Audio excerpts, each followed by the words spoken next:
এই 1628টা চেয়ারে যারা ছিল বলেন তো সবগুলো জালেম না? আর এগুলো জালেমদের দোসর। এখনো পর্যন্ত অনেকে বহাল তবিয়তে বিভিন্ন জায়গায় আছে আর বলেন নির্বাচন দিন। নির্বাচন দিয়ে করবে কি? আবার দিনের ভোট রাতে করে ফেলবে। কারণ এরাই তারা। এই কথা বলেন না কেন? হ্যাঁ, খুব বেশি দেরি হোক না, আমরা চাচ্ছি না। সঙ্গত একটা সময় চায় এবং যুক্তি সম্মানজনক একটা সময় তাদেরকে দিয়ে তাড়াতাড়ি করে। নয়তো উনি ওখানে বসে বসে কিন্তু শুধু চা খাচ্ছে না, বিভিন্ন মানুষকে কাজে লাগাচ্ছে, পারছে না। আজকে এখন শিক্ষকদের পেছনে লেগেছে। এদের পেছনে শুধু শিক্ষকদের এই যৌক্তিক দাবি আমি যদি হয় মেনে নিতে রাজি আছি। যারা উল্টাপাল্টা কথা বলছেন শিক্ষকদেরকে নিয়ে, না তোমার যদি না পোষায় তুমি অন্য কর্মসংস্থান করো। কেন করা লাগবে? তারা এদেশে মানুষ গড়ার কারিগর না? অবশ্যই তাদের যৌক্তিক দাবি শোনা লাগবে, সম্ভব হলে মানাও লাগবে। এই কথা বলেন না কেন?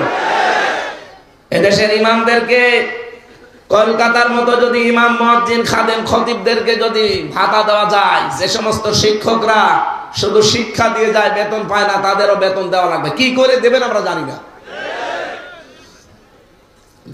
সম্মানিত এবং যৌক্তিক সময় না দিলে ওই আগে যা যা হয়েছিল তাই আবার ফিরে আসবে। এক লোক বিয়ে করার পরে বাসর রাতে শাশুড়ি এসে বলছে, বৌমা কি করবা জানি না, আমার নাতি চাই। আরে মা, আপনি সময় দেবেন তো। দাদি শাশুড়ি এসে বলছে, কি করবা জানি না, আমার কিন্তু পুতি চাই। ভাতিজা চাই। একজন এসে বলছে ননদার। ননদিনী এসে বলছে, কি করবা জানি না ভাবি, আমাদের কিন্তু ভাতিজা চাই। স্বামী এবার এসে বলছে, ওগো কি করবা জানি না, আমার কিন্তু বেবি চাই। বেবি চাই বলে উনি শুয়ে পড়েছে ঘুমিয়ে। কি গো ঘুমাচ্ছ? কেউ বেবি চাও, কেউ ভাতিজা চাও, কেউ নাতি চাও, কেউ পুতি চাও। ঘুমালে হবে? কথা বলেন। আমারে সময় দেবা, কমপক্ষে 10 মাস 10 দিন আমারে সময় দাও। বাসর ঘরটা শেষ হোক, কিছুই করো না, শুধু নাতি চাই। এদেশে এখনো পর্যন্ত 1628টা চেয়ারে কেউ পাল্টায় না, সবগুলো জালেমদের দখলে। এখনো পর্যন্ত সবগুলোই তাদের চরিত্র ঠিক ওইভাবে কাজ করে যাচ্ছে। আর আমি আন্দাজে নাতি চেয়ে করবো কি? নাতি হবে ঠিক, কিন্তু অবৈধ। কারণ ছেলে তো ঘুমিয়ে পড়েছে। কথা বলে না কেন? ছেলেকে অন্তত জাগিয়ে দেন, ও কাজ করুক। কথা বলছে না কেন? যে 4টা জিনিস চেয়েছে, কেউ বেবি চেয়েছে, কেউ ভাতিজা, কেউ নাতি, কেউ পুতি। কিয়ামত পর্যন্ত হওয়া সম্ভব যদি বাসর না হয়। আরো জোরে বলেন। শুধু বাসর হলেই হবে? 10 মাস 10 দিন লাগবে না। বউ তখন মাথার ঘন্টা ফেলে দিয়ে বলছে, কি বলেন, আমি কি সব ডাউনলোড করে নিয়ে আসবো? সময় দেবেন না, কাজ করবেন না, আন্দাজ আমি নাতি কোথায় পাবো?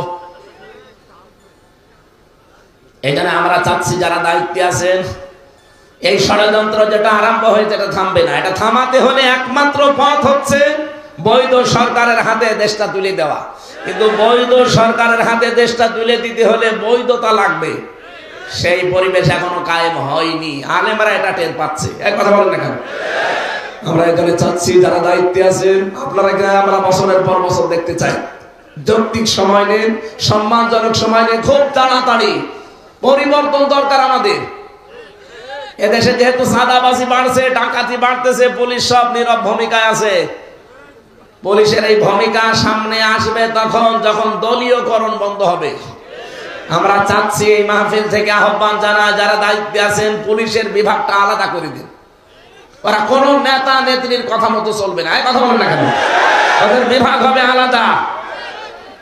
দেশ থেকে চুরি, ডাকাতি, মাদক 41 সাল লাগবে না, 41 ঘন্টায় ওরা বিদায় করে দেবে। ওরা শুধু কমান্ড মানবে ওদের যে দায়িত্বে আছে তার।